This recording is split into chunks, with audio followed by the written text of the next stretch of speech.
Selamat malam para pendengar setia Studio Keros yang dikasihi Tuhan, Bapak Ibu Saudara. Senang sekali dapat berjumpa menyapa Bapak Ibu dalam kerenungan malam hari ini. Sebelum kita membaca dari firman Tuhan yang diambil dari Habakuk, pasalnya yang ketiga hingga ayat pertama hingga ayatnya yang ke-19. Mari kita berdoa. Ya Tuhan, terangilah hidup kami dengan firman Tuhan, sehingga hidup kami pun bersinar dari terang yang Tuhan berikan. Di dalam nama Tuhan kami Yesus Kristus kami berdoa. Amin.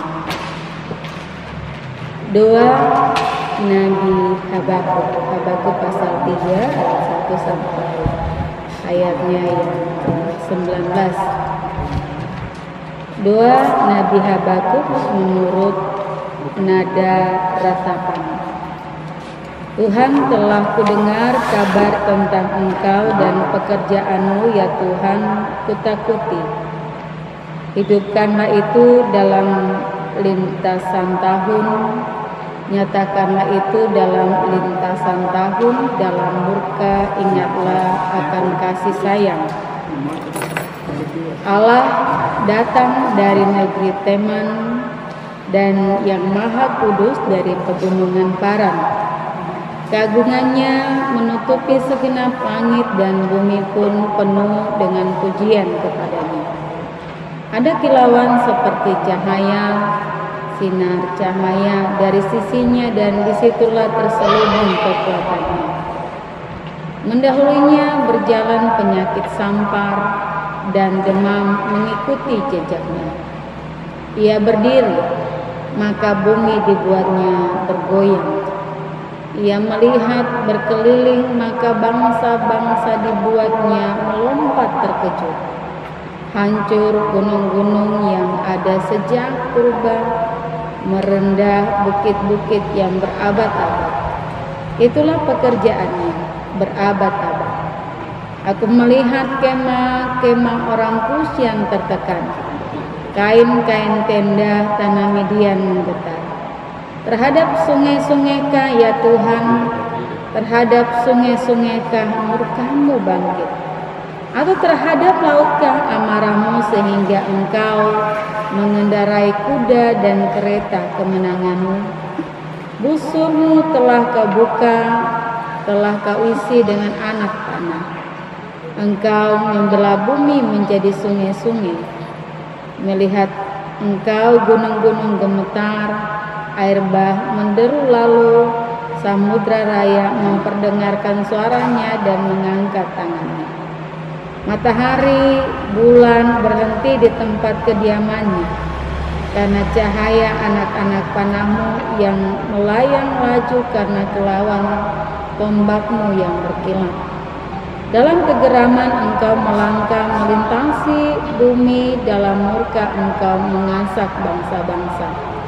Engkau berjalan maju untuk menyelamatkan umat-Mu, untuk menyelamatkan orang yang Kau urapi. Engkau meremukkan bagian atas rumah orang-orang fasik, dan Kau buka dasarnya sampai batu yang penghabisan. Engkau menusuk dengan anak panahnya sendiri, kepala laskarnya yang mengamuk untuk menyerahkan aku dengan sorak-sorai.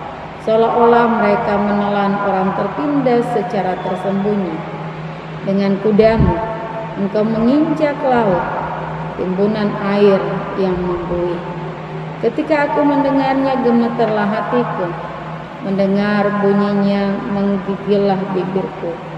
Tulang-tulangku seakan-akan kemasukan sengal, dan aku gemetar di tempat aku berdiri. Namun dengan tenang akan kunantikan hari kesusahan yang akan mendatangi bangsa yang bergelombolan menyerang kami. Sekalipun pohon ara tidak berbunga, pohon anggur tidak berbuah, hasil pohon zaitun mengecewakan. Sekalipun ladang-ladang tidak menghasilkan bahan makanan, Kambing domba terhalau dari kurungan dan tidak ada lembu sapi dalam kandang. Namun aku akan bersorak-sorak dalam Tuhan, beria-ria di dalam Allah yang menyelamatkan aku. Allah Tuhanku itu kekuatanku, yang membuat kakiku seperti kaki rusa. Ia membiarkan aku berjejak di bukit-bukit. Demikian pembacaan firman Tuhan. Bapak Ibu Saudara, berbahagialah setiap orang yang mendengarkan firman Allah lalu melakukannya dalam hidup setiap hari.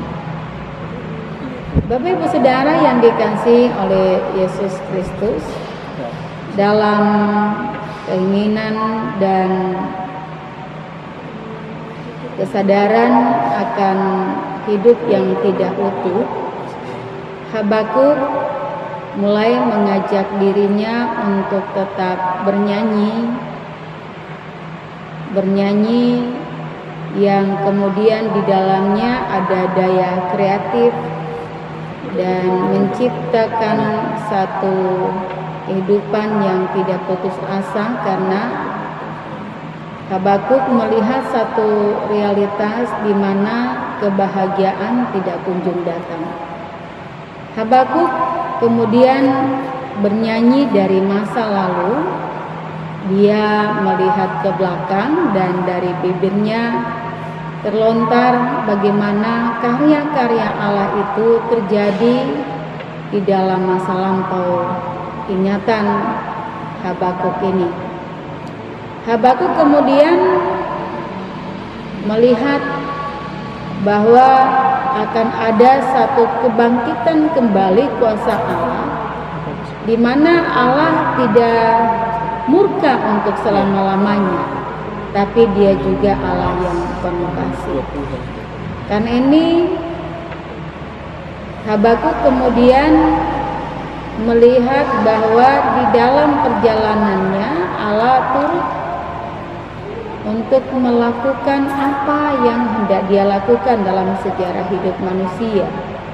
Karena itu beriringan juga dalam ingatan ini ada suatu harapan yang besar. Bapak Ibu Saudara pendengar setia Studio Mini yang dikasihi Tuhan, dalam ayat 3 sampai ayat 15 kita melihat bagaimana pekerjaan-pekerjaan Allah yang dilakukan pada zaman Keluaran. Dikatakan bahwa dari Teman dan Paran, lokasi-lokasi yang mengingatkan kita bagaimana pertolongan Allah bagi Israel. Ini diceritakan ulang dalam Ulangan pasal 33 ayatnya yang kedua. Kemuliaan Tuhan digambarkan seperti cahaya dan simbol kekuatannya, keagungan Tuhan. Ini digambarkan dengan luar biasanya. Tuhan dalam tulisan besar yang namanya tidak bisa disebutkan oleh Israel, yaitu Yahweh, digambarkan sebagai orang yang penting karena diiringi oleh dua ajudannya, yaitu penyakit sampah dan demam. Keduanya ini disembah oleh orang-orang Kanaan sebagai dewa-dewa. Dan disinilah Habakuk menyatakan bahwa Yahweh lah yang berkuasa mengendalikan musibah-musibah itu. Bapak Ibu Saudara, penampakannya melalui kekuatan-kekuatan Allah membuat mereka yang melakukan ketidakadilan menjadi gemetar. Allah juga adalah Allah yang berperang. Ia melawan sungai, samudra. Dia berkuasa dari dewa-dewa samudra bangsa Kanaan. Ia adalah kesatria ilahi yang berkendaraan kuda. Ia maju dengan gagah berani dan menjadi pahlawan bagi umatnya. Dan ketiga gambaran ini menjadi satu gambaran di mana Tuhan Allah adalah Allah yang perkasa.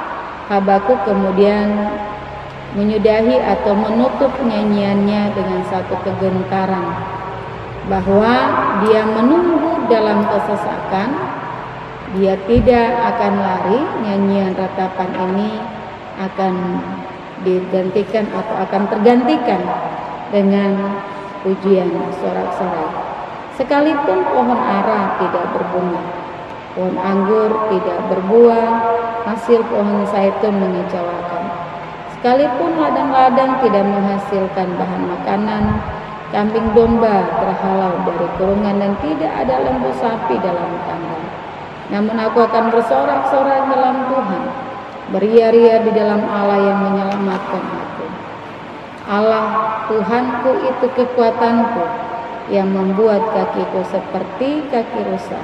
Ia membiarkan aku berjejak di bukit-bukitku. Bapak Ibu Saudara yang terkasih dalam Yesus Kristus, di malam hari ini kita dapat belajar dua hal dari Habakuk dalam doanya, dalam pergumulannya.